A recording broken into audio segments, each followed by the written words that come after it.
Hello. Good evening, you lot. Hello. Oh my God, isn't it just the right end of Friday and this week? Oh God, I'm so tired. I just don't understand how working from home is this. Like, I thought I was tired at the end of last week from driving around gigging as normal again. And now this week I'm like, oh, maybe I'm just dying. Hello, LES is here live. Ellie and David. Hi, Ellie and David. Welcome to the live feed. You can get involved in the in the moment commenting on the terrible accents. Hello, Kira and Ben and Sarah and Jenny. Hello to you, Jenny. I posted your book today. Ooh. Who else's books have I posted? I hope everybody's well. Hi, Barbara. Hello, everybody else. I'm sorry if I'm missing your name. Mystic's in there. Lisa's there. Lisa, I saw your tweet when you caught up and saw who reappeared in the final chapter last night. Blah, blah, blah. Jenny, yes, this is the last one pre-Christmas. Obviously, there will be the Christmas Eve masterpiece, which I'm going to start working on Monday, I think. Yes, there will be the Choose Your Own Adventure at 10 p.m. on Christmas Eve, but this is the last Kate adventure of the year. Has everyone finished their Christmas shopping? No, I haven't bought anything for my mother. I don't know what to buy her. I've run out of time to get things delivered. Oh God, I've just got no ideas in my head today. Ellie and David's are all wrapped. Oh, Ellie, that is organised. That is just too organised. I'm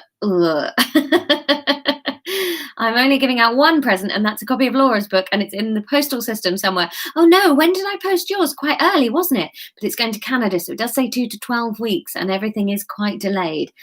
Fingers crossed. If it doesn't arrive soon, I'll send you another one.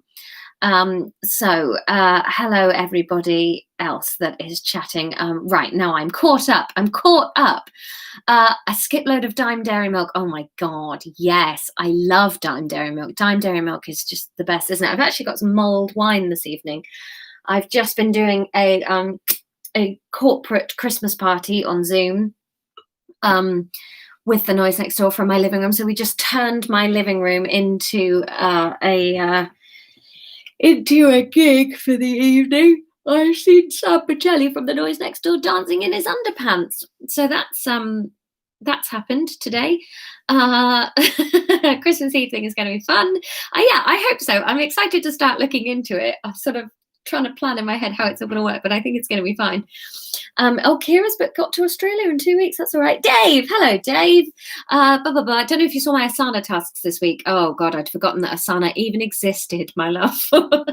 You can help with the Christmas Eve stuff. Yes, right. I will email you because I just need a way that we can vote easily without me having to count things in the comments here. So yes, I will message you. Love my chalkboard advent calendar. Thanks, Mystic. Yeah, Tom's a cracker, isn't he? Isn't he lovely? He's been drawing me a little picture every day. If you haven't seen that, that's on Twitter. I went to see The Noise Next Door the other week, said Sarah, while it was still allowed. They were so good. They are, aren't they? I mean, I know I'm biased because I married one of them, but they're really fun. They're just so funny. I mean, I have been watching them gig in various forms since 2005. So that's 15 years now. I would say I've seen them gig at least once a month, and I still laugh heartily and watch it. So yes, here's to The Noise Next Door. They are doing a live stream on New Year's Eve, actually. So if you don't have New Year plans and you're likely to be in a tier that's locked down, get yourself online tickets. I don't know how it works, but there's online tickets to their New Year thing. So that'll be fun. I'll be there, probably laughing. You'll hear my laugh in the background, I expect. Oh, a clove. Look at that. You see that? Oh, look, a clove just landed in my mouth. Should have strained this before I brought it in. When our last orders for a signed book, can we get one by the 28th? Yeah, I'm pretty sure. I mean, I'm sending them all first class, and I tend to send them either the day or the day after I get the order. So you should get it by Christmas, I'd have thought, if you order one now. Obviously, when you guys order them, if you want it with a dedication, just send me a message. Just order the cheaper version and send me a message. I've been trying to say that to everybody I know. And I know we don't know each other, but we know each other, don't we? We spent a bloody year together. Yes, right. Enjoyed my breaking the news earlier. Did I come across okay? Because we recorded it, just us on a call, and I felt like everything I said, the other comedians didn't laugh at all. And I was trying to laugh really heartily at everybody else, but I got very insecure midway through that and sort of wandered off from it psychologically. Right, now we should do the chapter, which, I'm so mad at you guys. I gave you 4 options, and honestly, 3 of them were bloody lovely, and you managed to find the worst one. And obviously you voted for it and it won. So I hope you don't mind, and I know it's not in the spirit of Lockdown Book Club, but I changed the outcome because I just didn't want a negative thing to happen to her. So I'm really sorry. I haven't played God at all during this. I've stuck really faithfully to what you've wanted, but you horrible stinkers put her through so much, and I just snapped. And I thought to myself, no, I'm not doing that. She's gonna have so I'll explain afterwards. But basically, I didn't do what you rotters wanted, which was to ruin our poor heroine's life. Ellie's pleased. Okay, cool. And Kira's pleased too. Chris is claiming innocence. Thank you, Lisa. I do. And Sarah didn't vote either. Why aren't you guys voting? You had, women worked bloody hard as suffragettes to win the vote. So yes, I did. I have amended it, and I'll explain all after the chapter. Also, I haven't done a vote because I just don't know when we'll be starting again. So I haven't done a question on this chapter, but we'll just read the chapter, and then when we're ready to go again in January, because I'm just not sure what's going to happen in January. At the moment, my tour is back on in January, but is that going to happen? Probably not. So I will decide what we're doing there. Anyway. Ben, hello. I hope your wife is feeling better. Dave is a tech king. Don't listen to him when he says he's a techie. He's more than a techie. He puts up with people who have no ability to respond to messages in a timely fashion. Right, chapter 21. This is a long rant, isn't it? Is it John likes the rants, isn't he? He's going to be very thrilled. Okay, you could add a discount code to the signed version of the book. Dave, you're so bloody good, aren't you? Right. Anyway, I'll email you. I don't need other people to watch me do my admin that I haven't got the capacity to do all week. Yes, right. If you've been to my website and enjoyed it, Dave is the person you need to be thrilled with. He's a legend. Right, chapter 21.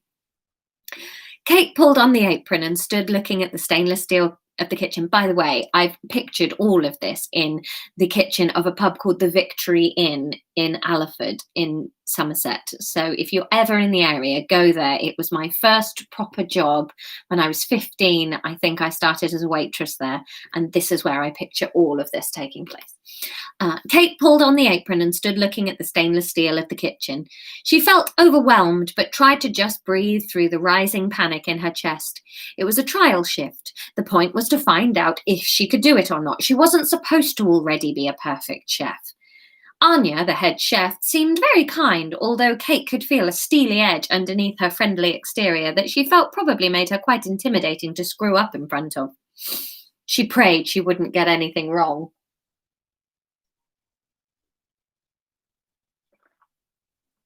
The first few tasks that Anya set her during the prep were quite simple. She washed some vegetables and learned how the dishwasher worked. Kate enjoyed the loudness of the music and Anya's calls across the kitchen to the other chefs. At 10 to 7, before the restaurant opened, Anya called Kate into the main service area. So, I have recently taken over in the restaurant kitchen, Anya explained. I am still in the process of changing the menu from the standard pub fare to a more my style.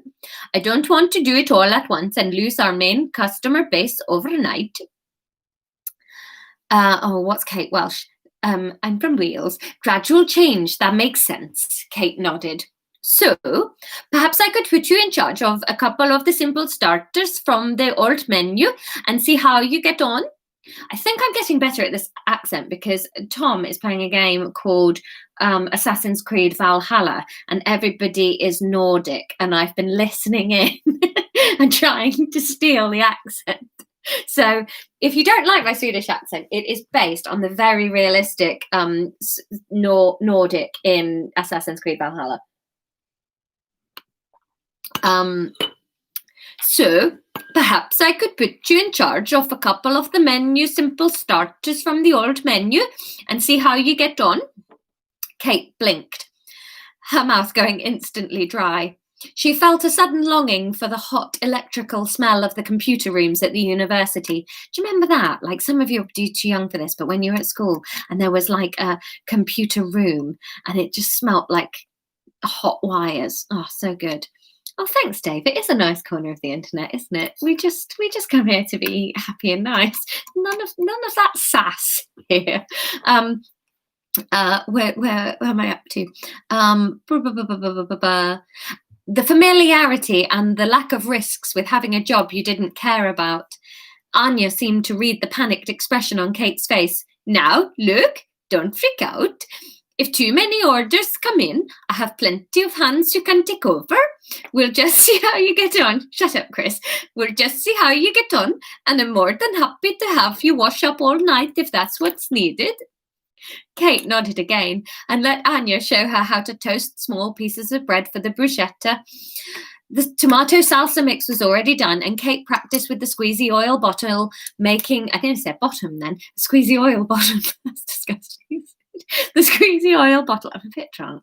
It's been such a stressful week. I finished work on Tuesday and I'm just counting down the days. Kate practiced with the squeezy oil bottom, bottle. I've got something on the brain. Practice with the squeezy oil bottle, making the plates look gorgeous. She was put in charge of bruschetta and the prawn cocktail. Anya rolled her eyes hard at the prawn cocktail, but Kate smiled. British people will get there. The 80s was important to us. She tasted the two items she was making, so she knew what she was dealing with, and had to admit to herself that after tasting Anya's Mary Rose sauce, she might be tempted to order the prawn cocktails herself. It was delicious. Kate prepped her station. Oh, stop it. You're making me laugh in the comments. Oh, hello, Victoria. Oh, it's my little Victoria again. You should check her out for stand-up as well. Miss Squeezy Oil Bottom. That's going to be the name. You know how like James Acaster's show is called Cold Lasagna Hate Myself? I hereby swear that my next Edinburgh show will be called Squeezy Oil Bottom. I take back that promise, but I will do it. Oh no, I have an old wine now. Where are we up to? Right. Oh God, I can't concentrate tonight. I've got that Friday feeling. Kate prepped her station and cleared up as much of the kitchen as she could, and then twiddled her thumbs nervously as orders started to trickle in, but so far nothing for her. She couldn't work out whether she wanted something that involved her to happen or not. Could she fail a trial shift if nothing was required of her? Would Anya suspect that her presence in the kitchen was putting people off ordering things? As she waited and organised the cupboards and shelves nearest her, she idly daydreamed about all the things she could buy for herself if she got a job in the kitchen full-time. A new set of knives and one of those cloth wrap for transport things, her own whites, some comfortable shoes for being on her feet all day. She should get Polly a gift too to say thank you for the prompt. It was amazing how quickly things were changing. She should have done this years ago. But maybe she needed to be so bored and discontented that she couldn't stand it anymore in order to embrace change. Meg, one of the waiting staff, popped a little paper tab onto Kate's magnetic tab holder. 2 prawn cocktail orders. Kate's pulse quickened, but she smoothed down her apron and headed into the walk-in fridge to get the prawns and the mayonnaise mix. She was about halfway through preparing the order when Meg popped back and put another order on her tab. Another prawn cocktail. Kate finished the 2 she was working on and rang the little bell with a satisfying ding to let Meg or Neil know that the order was ready to go. She prepped the next order and tidily put the ingredients back into the fridge. As she organised the garnish on the side, Neil appeared to collect the new order and popped an order on the tab for 2 bruschettas. Kate grinned. So far, so good. She opened the fridge door to retrieve the basil. Is it Mackie's bell? Do you know what? That fucking dog is doing my hair. She's so clever and it's so annoying. The other day, she was ringing the bell and Tom was doing a gig in the lounge and I was like up here working. And so I ran downstairs, opened the door, and she poked her head out, looked around, and then just backed back into the house and stayed in. It's like, oh, I'm cross with her. She's too clever for her own good. She's also learned to pretend she has a limp if she wants to be carried. She's a total knobhead. But I love her so much. She's so beautiful. Shouldn't keep basil in the fridge. Did I say there was basil in the fridge? No, basil's cross in the fridge, I think. Ba-boom tish. Right. Oh, I did say it's in the fridge. All right, Lady Frag, she's good. She opened the door to retrieve the basil and the tomatoes, but as she stepped in, she caught her foot on the big bucket of Mary Rose sauce that she hadn't quite tucked away fully onto the lowest shelf. She tried to catch her balance and reached her arms forward to steady herself on the shelf. As she managed to grip onto something steady, she saw with horror that it wasn't as steady as she'd hoped. The entire shelf wobbled, and with a sickening series of crunchy plops, it began to rain eggs. They smashed all over her feet, onto her head, across her arms, and all over everything in the fridge. Egg after egg fell off the shelf above her like lemmings over a cliff, and Kate heard raucous laughter behind her as everyone in the kitchen gathered at the door to see what had happened. Kate's stomach sank. Yeah, all you bloody egg voters. Who votes egg when rhubarb is in the mix? You guys suck. She turned around, yolk and egg white dripping off every inch of her. Anya was crying big, amused tears at the sight of her. Thank goodness you didn't change into something more formal, she laughed, barely able to get the words out through her guffaws. I'm so sorry, Kate stuttered as yet another egg wobbled off the shelf and into the pool of ooky mess on the floor. These things happened, Anya shrugged, turning back to the stove. Hannah, take over on Kate's status, please. Kate, I'd love this fridge to be back to normal by the end of the shift, please. What is this accent becoming? Kate nodded, egg white flicking off her hair as she did. For the next 2 hours, she miserably cleaned egg off every surface in the fridge. Every item on the shelves needed moving and wiping and then replacing once she had scooped the best part of 6 dozen eggs off it. Thankfully, Anya ran a pretty tight ship and nothing else had been spoiled by receiving a surprise portion of scrambled egg. But Kate felt morose. Just a few hours earlier, she had been happily assembling starters and sending them out to customers, and now here she was, cold, sticky, and reduced to cleaning because she was too stupid to cope. Service came to an end, and Kate surveyed the fridge. She wasn't completely sure she'd put everything back where it was supposed to go, but it looked pretty neat, and she thought. She exited the fridge to see the rest of the kitchen staff cleaning down their stations. Kate looked around for Anya. So, she said, not quite sure how to broach the conversation. Anya looked up from date-marking plastic boxes. Did you enjoy yourself? She said with a half smile.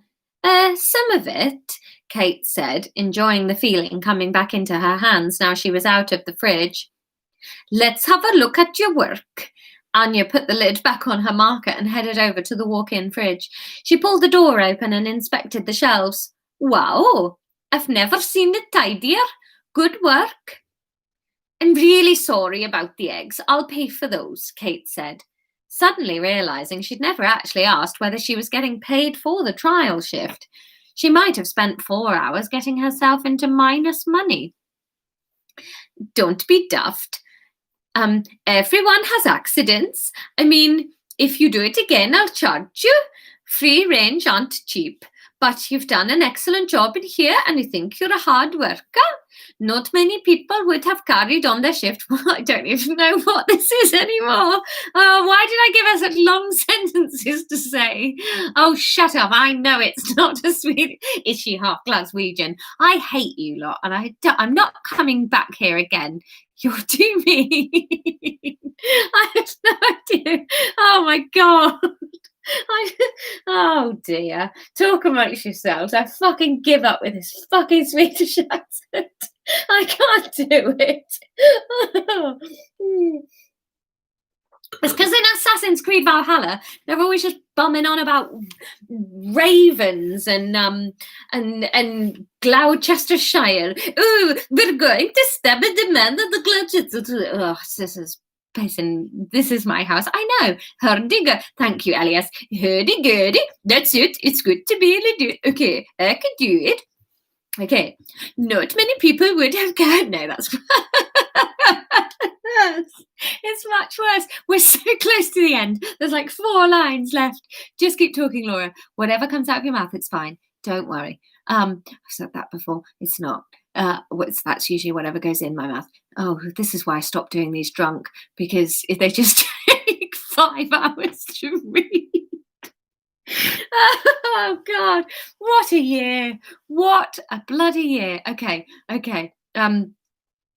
Where were we? What were we talking about? Do you even know what the plot is? I've lost it. Right, so she's not mad about the eggs. I think you're a hard worker. Not many people would have carried on their shift once. I can only do it nodding. I think that's the body language I need for this accent. Not the many people.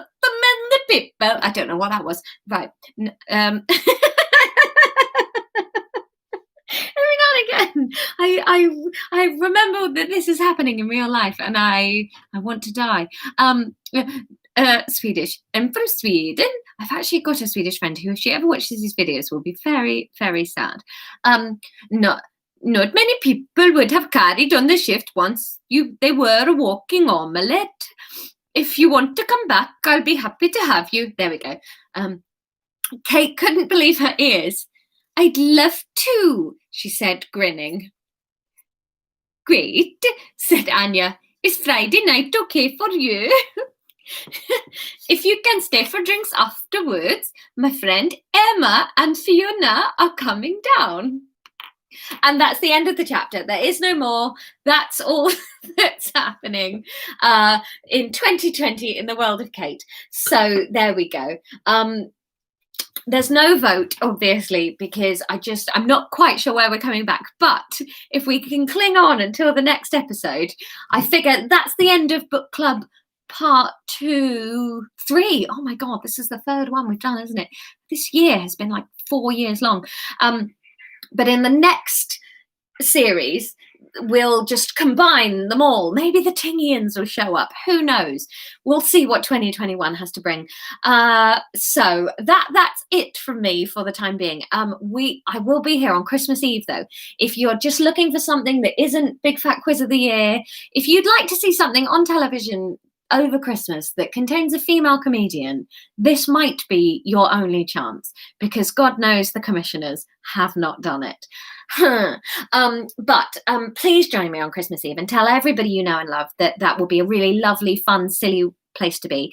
And if you've enjoyed Kate's story and you'd like to drop me a little Christmas present, a little thank you on coffee, you're very welcome to. If you cannot afford it, please don't worry.